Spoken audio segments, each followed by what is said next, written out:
Buenas tardes, sean todos bienvenidos a una nueva entrega de Contrapunto.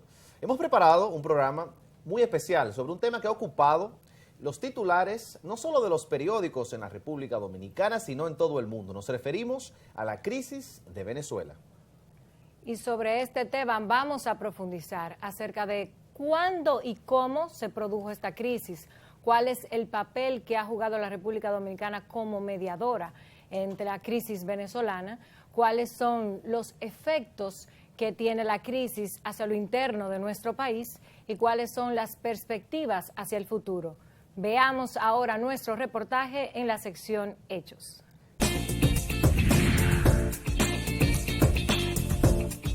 La República Bolivariana de Venezuela es un país de América situado en la parte sur. Está formado por un segmento continental y por un gran número de islas pequeñas e islotes en el Mar Caribe. El territorio venezolano se subdivide en 24 entidades federales, 23 estados y un distrito capital que comprende a la ciudad de Caracas. Su economía se basa principalmente en la extracción y refinación del petróleo y otros minerales. El país tiene las mayores reservas de petróleo a nivel mundial, las octavas de gas natural y la 15ª en oro. Cuenta con una geografía irregular que combina regiones áridas, selva, extensas sabanas en los llanos y ambientes andinos. Además, tiene el conjunto de áreas protegidas más extenso de América Latina, denominadas áreas bajo régimen de administración especial, que ocupan aproximadamente el 63% del territorio nacional. Políticamente, su soberanía nacional está enmarcada en su Acta de Independencia firmada en 1811, establecida como un Estado federal democrático, social, de derecho y de justicia, autónomo y soberano. A partir del 1958, con la caída de la dictadura de Marcos Pérez Jiménez, inicia el periodo democrático tras el llamado Acuerdo de Punto Fijo, un convenio de gobernabilidad entre los partidos políticos venezolanos. Comité de Organización Política Electoral Independiente, de carácter social cristiana, y Acción Democrática, de carácter social demócrata. Este pacto permitió la estabilización del naciente sistema democrático representativo que dominó a lo largo de 4 décadas, durante las cuales AD y COPEI se alternaban los periodos de gobierno de acuerdo con los resultados obtenidos en las elecciones cada 5 años. Esto hasta 1998, cuando Hugo Chávez y la denominada Revolución Bolivariana ganan las elecciones. Como indica el artículo Venezuela, ¿cómo era el país antes del chavismo?, publicado en el periódico digital elciudadano.com, durante 40 años la industria del petróleo fue próspera, pero sin que esto se viera reflejado en el desarrollo de la economía venezolana. Según cifras del Banco Mundial, la pobreza en Venezuela en dicho período alcanzaba el 60% de la población y la extrema pobreza al 40%. En materia política, el bipartidismo recurrió al clientelismo y la corrupción para mantenerse en el poder. En el año 1999 inicia el periodo de la denominada Revolución Bolivariana, un proyecto ideológico y social que inicia con la elección de Hugo Chávez a la presidencia del país. Esta revolución se rige, según sus partidarios, en el ideario del libertador Simón Bolívar, en las doctrinas de Simón Rodríguez, quien proponía que América Latina idease su propio sistema político, y en el general Ezequiel Zamora, quien defendía la tenencia de la tierra para los campesinos que la trabajaban. Una de sus primeras medidas fue el aprobar mediante referéndum popular la Constitución de 1999, cambiando el nombre del país a República Bolivariana de Venezuela. Además, eliminaba el Senado y los senadores vitalicios, el Congreso pasaba a llamarse Asamblea Nacional y ahora sería unicameral. Reorganizaba los poderes públicos pasando de 3 a 5. Establecía un capítulo de derechos indígenas y ambientales. Establecía la posibilidad de realizar enmiendas y reformas a la Constitución mediante el convocatorio de referéndum. Cambiaba los periodos constitucionales, el presidencial aumentaba de 5 a 6 años, el de los gobernadores de 3 a 4 años y el de los alcaldes se mantenían en 4 años. Establecía la posibilidad de reelección inmediata presidencial, de gobernadores, alcaldes, diputados, consejos legislativos, consejos municipales, entre otros. Establecía que, aparte del castellano, los idiomas indígenas eran oficiales en las zonas donde fuese hablado. Creaba la Defensoría del Pueblo. Les concedía derecho al voto a los militares activos, entre otros cambios. Hugo Chávez llega cuando llega el gobierno, el petróleo internacionalmente costaba $9, un barril de petróleo, y a los pocos meses subió a 20 y a los pocos años subió a 50, hasta llegar en algún momento del 2010 a $150 por barril. Esto le permitió querer a la población, que viendo tanto dinero que empezó a llegar a la calle, fuentes de empleo, no productivas por cierto, pero fuentes de empleo, todo el mundo podía conseguir un trabajo esencialmente en el Estado, en algún ministerio, en alguna alcaldía. Le dio la sensación a la población de que este era el camino, que este era el hombre, que lo que hacía falta era un hombre fuerte, y la política muy bien pensada, para lo malo, pero muy bien pensada del chavismo, fue pedirle a la población: yo te voy a dar a ti todo lo que tú necesitas para vivir y un poco más, y solo a cambio te pido tu lealtad irrestricta. Entonces, con ese proceso empezamos con la constituyente y luego con un conjunto de leyes y de elecciones. Recordemos que los chavistas se alegran y pueden decir que hicieron 17 elecciones. En esas 17 elecciones todas fue bajo ese contrato: tú votas por mí y por los míos y yo te doy beneficios populares, ¿no? La lógica del populismo. Eso le permitió al chavismo crear un entramado institucional, controlar el Congreso, la Fiscalía, los consejos electorales, los municipios, las gobernaciones, que le permitió controlar todo el sistema institucional, social y político del país. Si a eso le agregamos el paro petrolero que se dio en el año 2002, donde la directiva de PDVSA llama a huelga general, y que al ser derrotados son expulsados toda esa directiva de PDVSA y se colocó miembros del partido de gobierno. Entendamos que PDVSA es la empresa que explota el petróleo y la que origina todas las fuentes de riquezas del país. Y por otro lado, el golpe de Estado de abril del 2002, que también le permitió, al ser derrotados, le permitió al gobierno sacar a todo el alto mando militar y colocar unos militares que estuviesen a su favor. Le creó ya para el 2004, 2006, al presidente Chávez le permitió controlar totalmente toda la vida política en el país sin tener prácticamente ninguna oposición institucional. Realmente podríamos decir en dos palabras que ya después de todo ese proceso, el presidente Chávez era el dueño del país.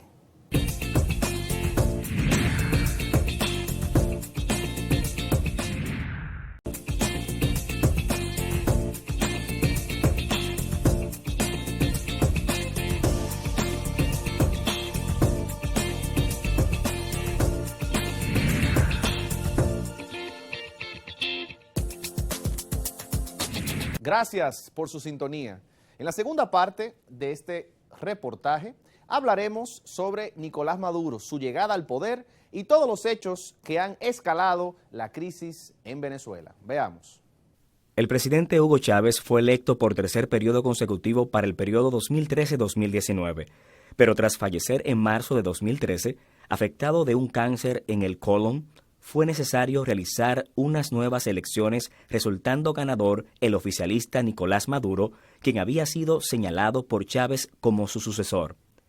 Estas elecciones, Maduro las disputó con el opositor Enrique Capriles, ganando con menos de 300.000 votos. Según lo publicado en el artículo 10 claves para entender qué está pasando en Venezuela por la cadena internacional CNN en español, Capriles cuestionó los resultados y reclamó un recuento de datos. El Consejo Nacional Electoral indicó que los resultados eran irreversibles y que la auditoría no significaría un recuento de votos. El mandatario venezolano logró la aprobación de la ley habilitante que le otorga la autoridad para legislar al margen de la Asamblea Nacional. El instrumento legislativo reconoció al mandatario promover 2 leyes para controlar precios, márgenes de ganancias y uso de divisas. El gobierno argumentó que las medidas buscaban cuidar las libertades y los derechos económicos. Capriles llamó a desconocer esta norma y de la oposición como la diputada María Corina Machado, Leopoldo López, líder de la Voluntad Popular, y Antonio Ledesma, alcalde metropolitano de Caracas, se manifestaron mediante protestas. Desde enero de 2014, habían iniciado varias protestas en la ciudad de Mérida luego de la muerte del estudiante Héctor Moreno. Después, en febrero de 2014, se suscitaron una serie de protestas contra el gobierno de Maduro. Estas protestas se extendieron por 3 meses, dejando 43 muertos y más de 800 heridos. Comienzan por los actos de inseguridad que había en el país. Los estudiantes nos pusimos de acuerdo, yo miembro también de esa comunidad estudiantil como representante estudiantil de la Universidad Central de Venezuela. Salimos a la calle en protesta por la inseguridad, por la cantidad de muertos. Comienzan las primeras protestas en los Andes, en la Universidad de los Andes en Venezuela. Y bueno, termina en una gran manifestación que se da el 12 de febrero, que es la celebración del Día de la Juventud. Todo el pueblo venezolano sale a las calles y pasa la primera muerte que se da con Basil en la protesta que se genera en la Fiscalía, y comienza a generarse también un movimiento llamado La Salida, donde acarrea pues después la detención y los presos políticos, entre ellos Leopoldo López, y fueron los primeros actos de manifestaciones que duraron casi 6 meses. En un total de esas primeras manifestaciones del año 2014 hasta ahorita, según el Foro Penal, que es una organización no gubernamental encargada pues de llevar todos estos casos de los presos políticos, había más de 1.100 presos políticos en Venezuela gracias a la crisis que estaba viviendo el país, una crisis que no solamente venía dada por el conflicto de la inseguridad, sino que poco a poco fue dando un detrimento social y económico en donde escasearon los alimentos, la gente estaba pasando hambre, y bueno, nada, pues termina dándose con todo esto que vimos en las manifestaciones el año pasado, donde la gente sale a manifestar en protesta contra el gobierno de Nicolás Maduro, y la realidad es que Venezuela está pasando por una crisis social y económica, pero una crisis humanitaria también bien complicada, en donde la gente está comiendo en la basura, en donde a la gente le faltan los medicamentos, y por supuesto un gobierno que ha demostrado tener un tinte bien dictatorial, tiránico, criminal. Se dieron muertes también incluso de los manifestantes, y bueno, todavía se está esperando respuesta de todas estas muertes y asesinatos que ha hecho el gobierno venezolano con la población venezolana. El Fondo Monetario Internacional señala que Venezuela tiene la inflación más alta del mundo, llegando a 720% en el 2017. Según el índice de miseria de Bloomberg 2017, Venezuela es considerada el país con el peor desempeño económico en el mundo. Esto por 3er año consecutivo, por la situación política y económica que vive este país. Como señala el artículo ¿Cuál es la situación económica de Venezuela?, publicado en junio de 2017 en el portal ADN 40, casi un tercio de los venezolanos, unos 9.6 millones, comen 2 o menos veces al día. 4 de cada 5 personas son pobres en la actualidad. El artículo indica que entre los factores que influyen en la crisis económica de Venezuela están su dependencia del petróleo. El precio del barril pasó de $100 a $52. Los ingresos bajaron de $75.000 millones en 2014 a $27.000 millones en 2017. Otro factor en la devaluación de la moneda: en 2015 un dólar valía 175 bolívares. Actualmente un dólar representa 865 bolívares. Suspensión de pagos. La deuda nacional asciende a 10.000 millones, pero el recurso de las exportaciones no es suficiente para cubrirlas. Por la crisis alimentaria se han dejado de importar artículos comestibles como la leche, harina y huevos. La lucha por el poder. La oposición ahora controla el 65% del Congreso, pero el presidente Maduro designó a nuevos integrantes del Tribunal Supremo de Justicia que podrían obstruir las leyes de la oposición. Esta crisis ha hecho crecer de manera exorbitante la migración de venezolanos hacia países vecinos, como Colombia y Brasil, e incluso hacia Estados Unidos, México, Argentina, República Dominicana y otros más del continente americano. Según la Organización Internacional para las Migraciones, para el 2015 salieron de Venezuela 606.281 personas, mientras que el Banco Mundial ubica esta cifra en 655.400 inmigrantes. Uno de los países que recibe más impacto por la situación que vive Venezuela es Colombia. Según Migración, Colombia, al 5 de julio de 2017, 455.000 venezolanos habían tramitado la tarjeta de movilidad fronteriza que les permite pasar a territorio colombiano sin necesidad del pasaporte. El 52% de ellos ingresaron a territorio colombiano a comprar medicinas o alimentos. Brasil es otro de los destinos de venezolanos que huyen de la crisis que vive su país. Como indica la ONG Human Rights Watch, la cantidad se ha quintuplicado, llegando a 7.150 durante los primeros 11 meses de 2016. En República Dominicana, según estadísticas del Banco Central, en el año 2016 entraron al país vía aérea un total de 142.540 venezolanos. Y en los primeros 4 meses del año 2017, como indican datos de la Dirección General de Migración, unos 35.000 venezolanos llegaron al país. La Asociación de Venezolanos en República Dominicana solicitó al gobierno que otorgue facilidades migratorias a los miles de ciudadanos de esa nación que han inmigrado en los últimos años al país. El artículo 5 posibles causas que llevaron a Venezuela a la crisis, un análisis de expertos publicado en el periódico El Tiempo en enero de 2018, señala que la crisis social de Venezuela se incrementó cuando líderes políticos como Leopoldo López y Antonio Ledesma, acusado de asociación para delinquir y de conspiración contra el gobierno de Maduro, fueron arrestados. Esta situación llevó nuevamente a las protestas de la oposición para pedir su liberación. Otro aspecto es las dificultades en las relaciones diplomáticas. El Consejo Permanente de la Organización de Estados Americanos convocó en febrero de 2017 a una cita de ministros de Relaciones Exteriores para evaluar la situación en Venezuela, en donde el representante de Venezuela en la Organización de Naciones Americanas anunció la decisión del gobierno de Nicolás Maduro de retirarse del organismo hemisférico. El proceso tarda 2 años. El gobierno acostumbró a las personas a regalarles en vez de que trabajaran para ganarse las cosas. Y lamentablemente, proyecciones hacia futuro, si se mantiene el mismo gobierno, en realidad que el país la situación económica va a empeorar, pues, debido a que no hay planes, no hay planes económicos que se pueda decir que lo van a sacar del hoyo en el que se encuentra actualmente. Y mientras siga en las manos mientras siga el mismo gobierno, pues es algo imposible que el país mejore. En mi opinión, de verdad, no creo que haya una salida porque hagan lo que hagan, el gobierno siempre termina saliéndose con la suya. Siempre se valen de cualquier estrategia y siempre terminan ganando la parte del gobierno. Nunca escuchan al pueblo, nunca le dan participación al pueblo, que en este caso vendría siendo la oposición. Entonces, como no le dan ninguna participación, ni le dan cancha, ni le dan cabida, ni nada, siempre terminan saliéndose con la suya. No veo salida posible ni con diálogo, ni con nada. Yo pienso en este instante que la crisis tiene solución, sí la tiene. ¿Por qué? Porque ahora mismo tenemos nuevos candidatos presidenciales, esperamos que no se doblen hacia otro lugar. Tenemos un pastor cristiano que, bueno, yo creo que si Dios está en el país, quizás la cuestión pueda mejorar y eso pueda acelerar el cambio en el país.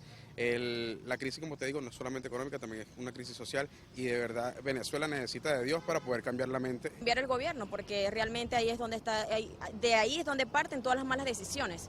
Y eso es lo que hay que hacer de primera mano, es cambiar el gobierno, porque sin eso obviamente que vamos a continuar así o hasta peor. Yo creo que el diálogo es escuchar ambas partes y llegar a un acuerdo mutuo, no un acuerdo unilateral, o sea, que yo diga es lo que yo digo y ya tú no lo aceptaste, bueno, ya no hay diálogo. Entonces, para que exista un diálogo debe haber un acuerdo, que se respete por lo menos la opinión de ambas partes. Si tú no estás respetando eso, entonces no es diálogo. Ante la crisis que vive Venezuela, por la situación política y económica, autoridades del gobierno y de la oposición iniciaron un proceso de diálogo para llegar a un acuerdo de paz. Luego de varios intentos entre el gobierno y la coalición opositora autodenominada Mesa de la Unidad Democrática, en marzo de 2016 se celebró la primera reunión en República Dominicana para que representantes del gobierno y oposición iniciaran las conversaciones. Participaron la Unión de Naciones Suramericanas, UNASUR, y los expresidentes José Luis Rodríguez Zapatero de España, Martín Torrijos de Panamá y Leonel Fernández de República Dominicana, quienes fungieron de intermediarios. En ese momento, UNASUR destacó que los acercamientos entre el gobierno y la oposición de Venezuela, por medio de las reuniones con los expresidentes, buscaban fortalecimiento de la economía, la preservación del Estado de Derecho, de la democracia y el respeto de la soberanía del país. Además, una subcomisión de la UNASUR encabezada por el expresidente de República Dominicana, Leonel Fernández, analizaría la situación económica de Venezuela, con especial atención en el desabastecimiento, la reactivación del crecimiento económico y otros indicadores. Según el artículo Cronología, el camino del diálogo en Venezuela publicado por Telesur, el 30 de octubre de 2016 se restableció el diálogo. En este encuentro participó el comisionado del Vaticano Emil Paul Cherry. El 13 de septiembre de 2017, representantes del gobierno y de la oposición inician una reunión de 2 días en Santo Domingo para explorar un proceso de diálogo que ayude a superar la crisis venezolana. El 14 de septiembre, el presidente dominicano Danilo Medina anunció que México, Chile, Bolivia y Nicaragua integrarían una comisión de seguimiento a dichas conversaciones. El 27 de septiembre, la oposición no acude a la reunión en Santo Domingo fijada con el gobierno venezolano, argumentando que continuarán con la fase exploratoria del diálogo político con el gobierno de Nicolás Maduro una vez que sean removidos los obstáculos que, según señalan, ha colocado el Ejecutivo de su país.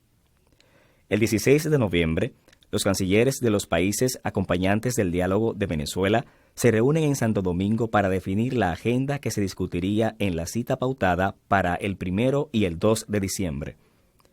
El 1 de diciembre, el gobierno y la oposición inician formalmente en Santo Domingo la nueva ronda de diálogo con el acompañamiento de México y Chile a solicitud de la derecha y Bolivia, Nicaragua y San Vicente y Granadinas a instancia del gobierno venezolano. El 2 de diciembre, las partes acordaron continuar el diálogo el 15 de diciembre tras 2 días de negociaciones en Santo Domingo. Según el presidente dominicano Danilo Medina, concluyeron con significativos avances. Pero en el año 2018, las conversaciones fracasaron en su intento de acordar una fecha para las elecciones presidenciales en las que el mandatario Nicolás Maduro aspira a la reelección y las conversaciones entraron en un receso indefinido, según declaró el presidente Danilo Medina, quien consideró lamentable el que no se llegara a un acuerdo. En República Dominicana se han hecho intentos y se le agradece, digamos, la buena voluntad del gobierno dominicano de intentar pues plantear un diálogo, pero un diálogo que ha generado una negativa del gobierno venezolano. Yo decía de manera bien punzante el hecho de que el gobierno se niega realmente a generar una salida que lleve a la paz el conflicto que hay en Venezuela, porque hay un conflicto real. También decía que es importante saber que esta buena voluntad que ha tenido el gobierno dominicano de prestarse para fungir pues de mediador de un conflicto es un reconocimiento real de que en Venezuela hay una crisis política, social y económica. Y por eso también la petición dirigida al gobierno dominicano que en valor de ese reconocimiento de esa crisis reconozca también la situación de los venezolanos que estamos en República Dominicana.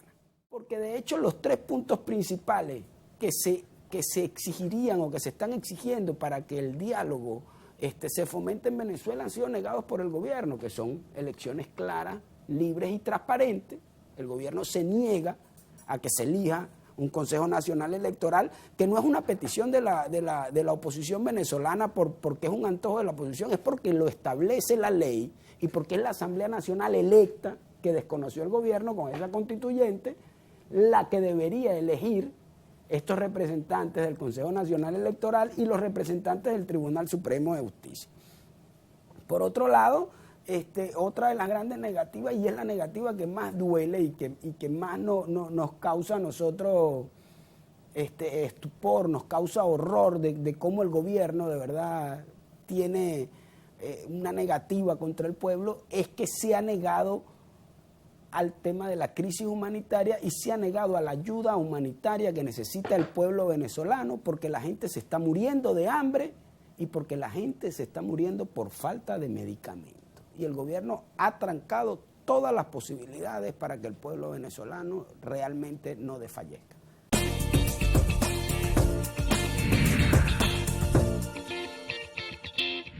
En la sección de opiniones les preguntamos a nuestros expertos cómo se vislumbra el futuro de Venezuela y vean ustedes cuáles fueron sus respuestas.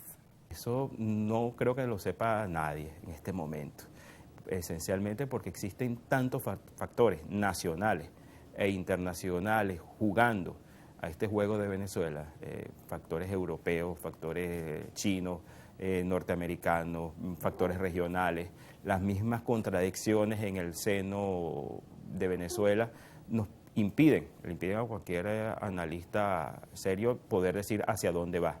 Esencialmente, como decía un estudioso hace unos días, puede haber tres posibilidades generales, ¿no? Específicas.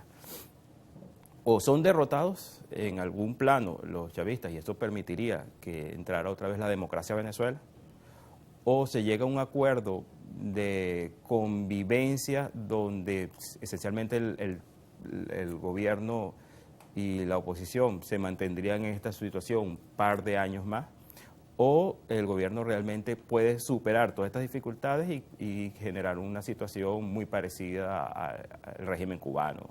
Una situación que es muy parecida, pero en muchos aspectos peor que lo que tienen los cubanos. Entonces, en general, podrían generarse esas dos. Lamentablemente, pareciese que el futuro es o matar o morir, ¿no? O vencerlos o ser derrotados. No se encuentran vías medias.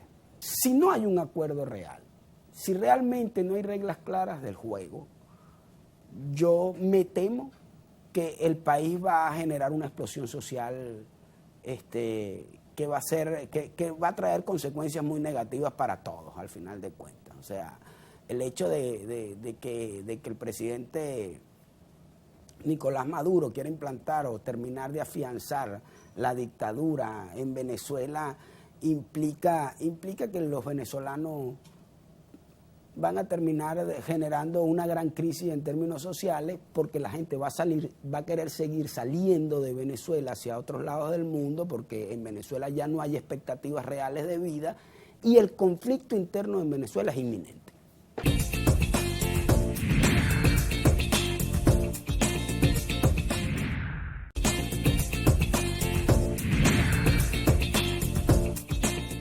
Gracias por su sintonía en esta interesante entrega de Contrapunto y sean bien todos bienvenidos a nuestra sección de análisis. Hoy tenemos un panel bastante interesante con un tema que será tratado pues, por expertos en la materia. Me refiero a nuestra primera invitada, quien es la licenciada Virginia Wohl, quien es especialista en Derecho Internacional y Relaciones Internacionales. Bienvenida, Virginia. Gracias. También le damos la bienvenida a la doctora Lucia Raya, quien es profesora de Derecho Internacional Público de la Universidad Nacional Pedro Enrique Sureña. Bienvenida, doctora. Gracias, muchas gracias. Bien, y como nosotros tratamos siempre en Contrapunto de poner en contexto los temas de la manera más clara posible, con la crisis venezolana queremos ser lo más inclusivos posible. Y vamos a comenzar preguntándole a usted, doctora, ¿cuándo y cómo se origina la crisis?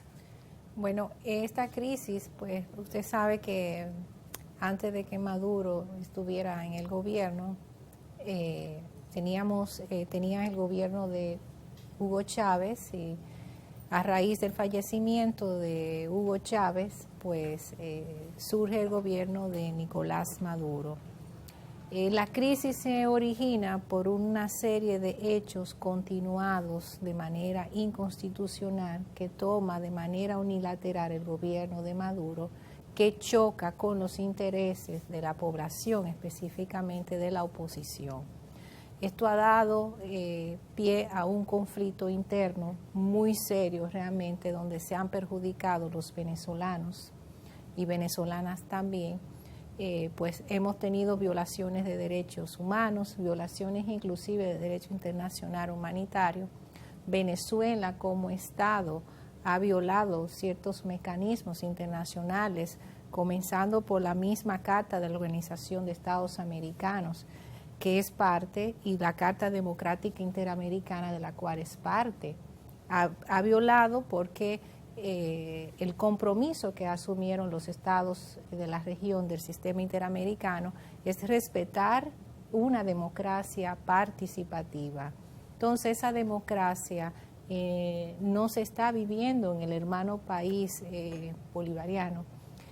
Hay una constante agresión, vamos a decir, a la población actitudes que ha tomado el presidente Maduro en contra de la población, en contra de la democracia que debe regir en este sistema como lo establece la Constitución venezolana, una democracia participativa y representativa de la cual no está gozando en estos momentos la sociedad venezolana.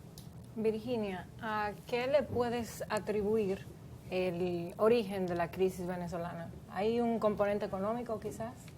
Hay un componente económico importante. De hecho, el gobierno de Maduro desde sus inicios, como llega tras la muerte de Chávez, que era su vicepresidente, viene inmediatamente después con unas elecciones que gana por un margen mínimo, y durante el gobierno de Chávez, que venía desde el 98, se había beneficiado de unos precios del petróleo que les favorecían mucho, precios muy altos, con los cuales había un flujo de capital hacia Venezuela que era bastante elevado.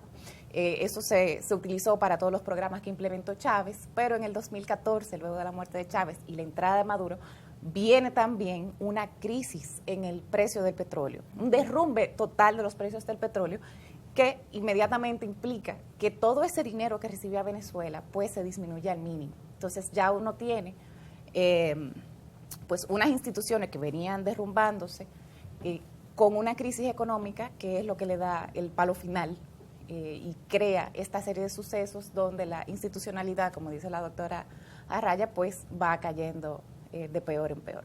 Quizás siguiendo en la misma lógica de contextualizar un poco previo a analizar el contexto actual, que yo diría que es un post-mortem que vamos a hacer, porque creo que hay un proceso moribundo de diálogo. Pero fuera de eso, antes de llegar ahí, Virginia mencionaba, y la doctora también Arraya, el elemento político, esta transición que, bueno, fue muy cuestionada por muchos, la crisis económica que le sigue, pero yo le hago una pregunta de modelo de desarrollo. O sea, ¿creen ustedes que la razón por la que esta crisis económica arropa a Venezuela cuando caen los precios del petróleo a partir del año 2013, tiene algo que ver con el modelo de desarrollo del socialismo venezolano? O sea, ¿qué fue lo que se hizo mal para que Venezuela esté donde está hoy? Sí, realmente el modelo que ha querido implementar Venezuela y que viene desde la época de Chávez, como usted menciona, un socialismo venezolano, entre comillas, porque si hablamos del concepto convencional de lo que es socialismo, no, se aleja demasiado, realmente. Cuando hablamos de un socialismo es que todo el mundo pues tenga también lo mismo que tiene una clase alta arriba, y en Venezuela no vemos esa equidad. Entonces, eso es un sistema de gobierno socialista venezolano, un estilo venezolano realmente, porque esa es la postura que ellos han tomado. No se puede hablar en un sistema así de un desarrollo humano. Desarrollo humano entendiéndolo desde la perspectiva del desarrollo de las libertades de las personas, como se habla hoy día en los organismos internacionales. ¿Y no hubo un mejoramiento de las condiciones sociales en algún punto durante el chavismo? Me parece que sí, o sea, de reducción de tasa de mortalidad infantil, o sea, hubo en ciertos momentos luces, pero ¿qué pasó? ¿Qué fue lo que...? Sí, pudiéramos decir que sí, que tuvieron sus luces, pero esas luces no fueron sostenibles realmente. Okay, sostenibilidad en el tiempo. En sostenibilidad en el tiempo. Fueron quizás utilizadas como coyuntura. Sí, Venezuela tiene un nivel de educación bien, un nivel alto, un índice de desarrollo humano, ¿verdad? Que significa buen nivel de educación, de salud pública también, de seguridad social y jurídica también. Pero hemos visto en la actualidad que esas seguridades, esos índices han bajado totalmente. Sí. Okay. Virginia, ¿y tú tenías que agregar algo? Sí, ahí? no, en adición pudiéramos decir que realmente es un modelo económico que se limitó a depender exclusivamente de la explotación petrolera y se olvidó totalmente de la diversificación, y no solo se olvida, sino que hace un esfuerzo activo en acabar con cualquier tipo de industria que existía en Venezuela, que fue lo que pasó en un primer momento, cuando a los primeros que empiezan a ahogar es a la clase de los industriales y a la clase de los comerciantes, que son los primeros que empiezan a salir de Venezuela, dejando a Venezuela con una única entrada económica, que era la parte del petróleo. Entonces, con la caída de los precios del petróleo, pues se quedan prácticamente sin nada. Incluso la misma seguridad jurídica, o sea, era ignominioso el famoso aló presidente. Ustedes llegaron a ver ese programa de Hugo Chávez Frías, sí. donde él decía en público, así como Claro. en contrapunto, expropiado, tal empresa expropiada. Sí, o sea, sí. la tenencia de la propiedad privada en un estado donde las garantías mínimas de seguridad jurídica no están, No, es claro. algo cuestionable. Por eso baja la inversión extranjera y ocurre esto que ustedes están Sí, planteando. O sea, claro. que Venezuela indudablemente era como una bola de nieve que venía creciendo, si se quiere, y se combinó con la tormenta perfecta. Y mira que se pensó, cuando subió Hugo Chávez, se pensó que realmente el pueblo venezolano, que había pasado por regímenes dictatoriales también, iba realmente a surgir, porque gobiernos como el de Chávez, que era un militar, surgen, es porque la misma población propicia ese tipo de gobierno para hacer cambios, y se esperaban cambios, transformaciones, pero fue totalmente lo contrario. En la primera parte de su gobierno, bien, cuando comenzaron la protesta, que comenzó a tomar iniciativas dictatoriales realmente, que comenzó la población a quejarse, los organismos internacionales como la OEA comenzaron a presionar, ahí fue que él tomó impulso para mantener una política de contención, contraria a la política de Estados Unidos y a la política de los países de la región. Cambió el nombre de Venezuela, que le agregó República Bolivariana de Venezuela. O sea, tomó iniciativas que fueron promoviendo unos cambios negativos para la población. Quizás el propio Chávez tenía esas mismas expectativas de que el modelo económico que iba a desarrollar estaba destinado a hacer florecer la economía. Como bien apuntaba Virginia, el problema fue que no tuvo la capacidad de advertir que estaba convirtiendo el sistema en un independiente de ese producto, y obviamente lo hizo vulnerable en un esquema internacional. Y más con un mercado tan inestable, tan difícil de predecir como el petrolero. O sea, ¿quién se iba a imaginar en el año 2005 que Estados Unidos se iba a convertir en el primer productor de petróleo del mundo? ¿Verdad? ¿Quién se iba a imaginar eso? O sea, ¿quién se iba a imaginar que el problema actual de los mercados petroleros es la sobreoferta? ¿Entiendes? O sea, entonces es muy válida esa... ¿Y quién se iba a imaginar que Venezuela estuviera en una crisis como la que tiene ahora, un país tan rico en recursos humanos, naturales? Ese país tiene de todo. O sea, pensar en la situación, en la crisis humanitaria que tiene ahora, es una cosa insólita. Y sobre el proceso de diálogo que se está dando. O sea, hablamos un poco de la crisis, hablamos de por qué surge. Quise explicar al público, cuando hablan del diálogo venezolano, en términos muy llanos y muy sencillos, imaginémonos que esto es diálogo 101, una materia. ¿Por qué se está dialogando y por qué República Dominicana es parte de ese proceso? Bueno, primero hay que decir que desde la Organización de Estados Americanos, el secretario general de la OEA, Luis Almagro, impulsó para que se aplicara en Venezuela la Carta Democrática Interamericana por la situación de Venezuela. La mayoría de los países de la región apoyaron la OEA, excepto México, la República Dominicana estuvo en esos países, Ecuador y Bolivia, que dijeron no vamos a apoyar la intervención de la OEA porque ya eso sería una intervención en los asuntos internos. Cosa en la cual realmente estamos en desacuerdo. Cuando un organismo interviene a nivel interno en un Estado, no está violando un principio de derecho internacional. Está interviniendo, claro, pero ya con otros objetivos para que se establezca el verdadero Estado de Derecho. Al no poderse aplicar por los votos que faltaban la Carta Democrática Interamericana que suspendía a Venezuela, que ellos dijeron en un momento que iban a retirarse ante las presiones internacionales de la OEA, decidieron retirarse de la OEA, pero que eso es un proceso que lleva como un año y algo. Ante esa situación, algunos países decidieron entonces apoyar y respaldar un diálogo. La República Dominicana tomó la iniciativa de respaldar ese diálogo, algo que yo felicito al presidente de la República, porque realmente tomar la iniciativa de respaldar ese diálogo fue positivo. Este diálogo supuso el encuentro entre la oposición y el gobierno, donde cada una de las partes iban a plantear, ¿verdad?, sus posturas e intereses. Y en este caso, la República Dominicana, que estaba como facilitador de ese diálogo junto a Zapatero también y varios cancilleres de la región, iban a facilitar esa comunicación, ese diálogo, para que pudieran los intereses de ambas partes, tanto de la oposición como del gobierno, encontrar un punto común. Pero la República Dominicana jugó un rol porque ya habíamos mediado, me parece, con Venezuela en otras crisis, ¿no? Claro, cuando la cumbre de Río en el gobierno de Leonel Fernández. Okay. Y o sea, que ya éramos naturalmente el mediador de... Ya tuvimos suerte, pero realmente... Y fluyó muy bien. Y fluyó todo muy bien en ese momento.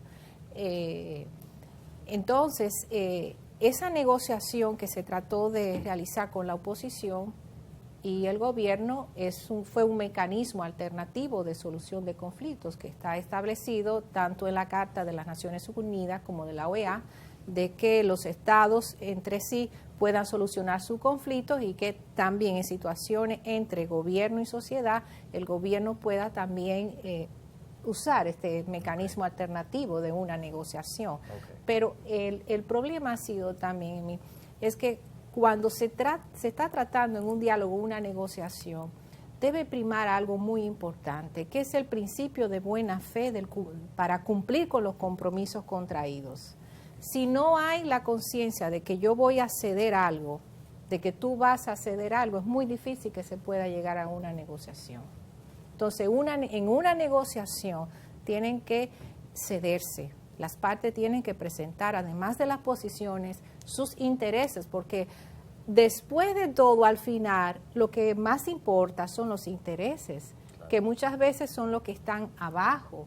Arriba vemos como un iceberg las posiciones. Bueno, queremos esto, queremos elecciones en esta fecha, que ha sido el tranque principal, ese tema de las elecciones en Venezuela. Ahora que usted toca esa parte, para darle un poco la oportunidad a Virginia, doctora, para que la gente entienda, aplicar la carta, como lo señalaba la doctora Virginia, ¿qué implicaba en ese momento? Porque algunos argumentaban que era haber utilizado la carta como un instrumento golpista. O sea, para que la gente entienda de qué se trataba esa parte. Las implicaciones de la aplicación de la Carta Democrática, simplemente los poderes de la OEA se reducen a una suspensión del país dentro de la misma organización. No es una autorización para una intervención militar, no es una facultad de la Organización de Estados Americanos de intervenir en los asuntos internos, ni de asignar un nuevo gobierno, ni de decir ya usted no es el gobierno, sino es un reconocimiento de que ha habido un quebrantamiento del orden democrático y de que hay una necesidad de volver a él por los compromisos asumidos por todos los estados que son miembros de esa Carta Democrática. Pero sí se necesita de un voto unánime para la aplicación de esa Carta Democrática, que en aquel momento no se logró. Por suerte sí se logra este espacio de diálogo, pero un espacio de diálogo que yo creo que desde un principio venía con un problema, que son los puntos consensuados, porque había varios puntos críticos que se pusieron de acuerdo ambas partes, tanto la mesa de unidad como el gobierno, en que eran los puntos principales que tenían que tratarse. ¿Cuáles eran los puntos? Y esos puntos eran, primero, la oposición, que pedía una serie de garantías, una vía humanitaria para la entrada de alimentos y medicamentos a Venezuela, la recomposición del Consejo Nacional Electoral, las fechas de las elecciones, y no solo las fechas, sino las garantías procesales durante ese proceso, mientras que el gobierno hacía otros pedidos, como que se detuviera la violencia económica contra Venezuela. Entonces, dentro de los pedidos tú notas cosas que de entrada tú sabes que el gobierno no va a ceder. Y por la otra parte, cosas que no están en manos de la oposición, porque ¿cómo garantiza la oposición el fin de una supuesta violencia económica contra Venezuela? Y precisamente por la distancia que existe entre los compromisos asumidos y su cumplimiento, es que se divide la oposición, que es un tema que me gustaría también que toquemos. O sea, mucha gente se pregunta desde fuera, ¿cómo es posible que en un país donde haya una situación como la que hay ahora no exista una mayor cohesión dentro de los grupos políticos que adversan al régimen? Y uno de los temas es precisamente el hecho de que una parte de la oposición, Leopoldo López a la cabeza, fue muy enfático en que no creía en el proceso de diálogo. Entonces le pregunto a ustedes, y inicio contigo, Virginia, ¿qué es lo que pasa con la oposición en Venezuela? O sea, ¿por qué hay una división y por qué en el diálogo vemos que hay una delegación pero que no está completa? O sea, ¿cuál es el tema con la...? El tema, bueno, como todo en la política parece ser, es que hay los intereses de cada uno de por medio. No hay un liderazgo que se haya consolidado dentro de Venezuela. Cada uno de los partidos pues aspira a ser por sí mismo los que dirijan los destinos del país en un futuro. Y en ese tira y jala, pues realmente cada uno busca su propio beneficio y se han olvidado del beneficio ulterior que es para el pueblo venezolano, lo cual es realmente lamentable. Uno quisiera ver una oposición un poco más unida, pero es poco probable que la haya, no la haya ahora, y es poco probable que la haya en un futuro por ese mismo conflicto de intereses que existe entre las partes. La crisis es evidentemente prolongada. Desde el 2014 había movilizaciones, pero en marzo del año pasado hubo un elemento diferenciador en las protestas. ¿Cuál es la diferencia en uno y otro momento, doctora? Sí, bueno, las diferencias es justamente por esta que respondía la doctora Virginia. Cuando comienza esa división en la oposición es que aumenta más la crisis, porque si se hubiesen mantenido unidos es más fácil llegar a un acuerdo. Entonces, de ahí en adelante aumenta. Y la postura cada vez más exacerbada que tomaba Nicolás Maduro ante todos los hechos, ante las presiones internacionales. O sea, eso aumenta la crisis desde marzo acá. Y hay... perdón, Virginia. No, y bueno, evidentemente es donde empieza una violencia contra el pueblo ya directa y un número de muertos que escandaliza a cualquiera. O sea, estábamos hablando que antes se hablaba de opresión, se hablaba de limitaciones en la libertad de prensa, limitaciones de asociación, pero una violencia contra un pueblo que estaba tirado a las calles y que duró más de un mes tirado a las calles, ya es una elevación del conflicto a nuevos niveles, que es lo que ha llevado a que se hable de violaciones de derechos humanitarios por parte del gobierno venezolano, y ahora hasta se habla de la posibilidad de llevar a Nicolás Maduro ante una Corte Penal Internacional. Sí, y esto también produce, esa crisis exacerbada, produce desplazamiento de los venezolanos a todas partes de la región, y ya en nuestro país, en la República Dominicana, como podemos ver, han llegado muchos venezolanos en busca de un mejor nivel de vida y un estado más democrático. En Estados Unidos aumentaron las solicitudes de asilo, leía recientemente, desde el 2013 hasta ahora, en un 3000%. Y cuando tú te desplazas por cualquier lugar de Latinoamérica, nos encontramos con una cantidad impresionante de venezolanos. Pero ya que tocamos el tema dominicano, ¿ustedes creen que el Estado dominicano está en la capacidad de bien administrar ese nuevo flujo migratorio? Porque es como una reconfiguración de lo que hasta ahora había sido el comportamiento migratorio de venezolanos hacia República Dominicana y hacia el resto de Latinoamérica. En la historia se cambia. Antes los dominicanos íbamos a Venezuela y ahora los venezolanos vienen a República Dominicana. Y hay lazos históricos que unen ambos países. Recordarás que Juan Pablo Duarte, ¿verdad? Esa fue su segunda casa. Y que moralmente los dominicanos estamos, vamos a decir, en aras de apoyarlos un poquito, de darle la mano y recibirlos. Ahora, pueden entrar lo que deseen entrar. Las autoridades dominicanas lo que tienen que hacer es controlar esa entrada. ¿Quién entra? O sea, debe haber un filtro. ¿Quién entra y en qué condiciones está entrando al país? Virginia, finalmente, ¿qué se espera hacia adelante en esta gran encrucijada que el futuro de Nicolás Maduro, si se quiere, o de Venezuela? Bueno, yo creo que nos hemos encontrado demasiadas veces en un punto donde hemos dicho, ya, este es el punto de quiebre, este es el punto que esto va a terminar. Tenemos unas nuevas elecciones programadas para abril. 22 de abril, programadas de forma unilateral para el gobierno. Unas elecciones que ya de entrada muchos países han dicho que no van a reconocer sus resultados, incluyendo sus vecinos más próximos, los colombianos y los Estados Unidos. Han dicho no podemos reconocer los resultados de unas elecciones porque carecen de una legitimidad. Lo cual entraría a Venezuela, además de todos los problemas que ya tiene, en un limbo jurídico peligroso con un no reconocimiento del gobierno. Además de que ya tiene muchas sanciones económicas de la Unión Europea, de Estados Unidos, que estuvo recientemente el secretario de Departamento de Estado en Jamaica, hablando con los países de la región para fortalecer más las sanciones contra Venezuela. Y esas sanciones, ¿a quiénes afectan? Sí, al pueblo, finalmente a los venezolanos que se ven limitados. Yo espero que Estados Unidos no aplique un embargo petrolero, como se ha dicho, incluso él sugirió, porque sería desastroso para los pobres venezolanos. Al final el pueblo es el que no tiene doliente. El que paga las consecuencias. Y nosotros agradecemos la presencia de estas dos estrellas que han puesto tanta calidad en el análisis del día de hoy con el tema de la crisis de Venezuela. Y les pedimos a ustedes que continúen con nosotros para la próxima parte de Contrapunto, las conclusiones.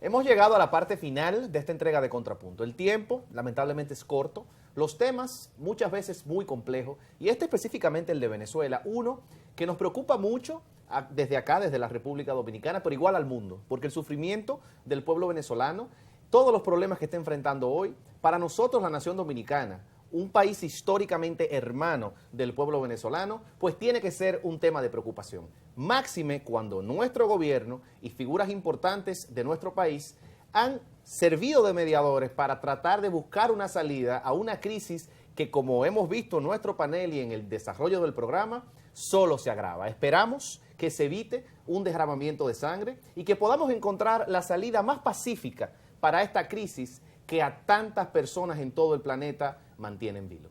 Y el que parecería ser un tema que solo atañe a Venezuela ha concitado la atención de todo el mundo, desde el Vaticano hacia todos los países hermanos han puesto el interés y el ojo en el gobierno venezolano y en esta prolongada crisis.